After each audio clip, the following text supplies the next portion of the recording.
Nesse vídeo eu vou mostrar para vocês como funciona o método da bissecção para procurar o zero de função. A gente já tinha visto em outro vídeo o resultado, que era o teorema de Bolzano, que garantia a existência de um zero dentro de um intervalo AB, onde a função alterna de sinal nos extremos. Então aqui eu peguei um exemplo onde isso acontece. Não estou mostrando ainda o gráfico da função, estou imaginando que a gente está buscando o zero de uma função que a gente não conhece, o gráfico, né? Então, peguei aqui, olha, nesse intervalo AB, em A a função tem um valor positivo, em B ela tem um valor negativo. O método da bissecção, o que ele tenta fazer é reduzir esse intervalo onde a gente garante a existência de um zero. Então ele faz isso assim, avalia a função no ponto médio. Vai lá e descobre o valor que ela tem, suponha que seja positivo. E agora ele se pergunta, em qual dos dois subintervalos, o da esquerda ou da direita, é possível garantir que existe um zero para a função? A ideia é usar o teorema de Bolzano. Veja, nesse intervalo da esquerda, a função parte de um valor positivo e acaba num valor positivo. Então nós não estamos nas condições do teorema de Bolzano, não dá para garantir a existência de um zero aí, apesar de que pode haver. Já no intervalo da direita, a função alterna de sinal nos extremos e ainda continuo assumindo que a função é contínua, né? Minha hipótese inicial.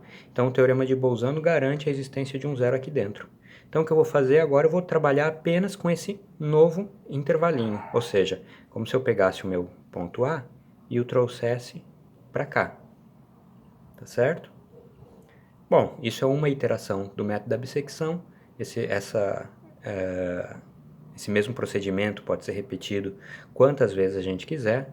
Avalio a função no ponto médio, digamos que deu negativo desta vez.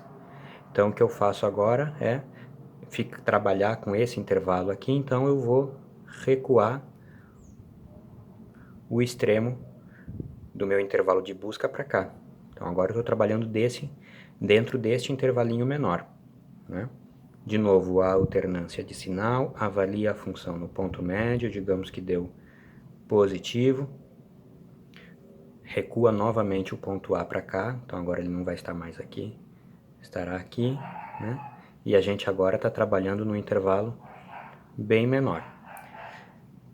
Repetindo esse processo quantas vezes você achar necessário, a gente vai conseguir espremer esse intervalo até que a minha raiz esteja contida num intervalo bem pequenininho e, portanto, a minha aproximação para o zero da função pode ficar tão boa quanto eu queira, né?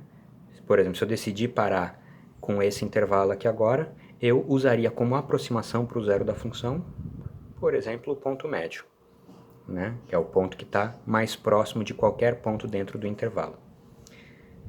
Se essa precisão, né? A precisão, veja que se eu usar como o ponto médio aqui, o meu x chapéu, minha aproximação para o zero da função, o máximo que eu vou estar errando é esse tamanho aqui, né?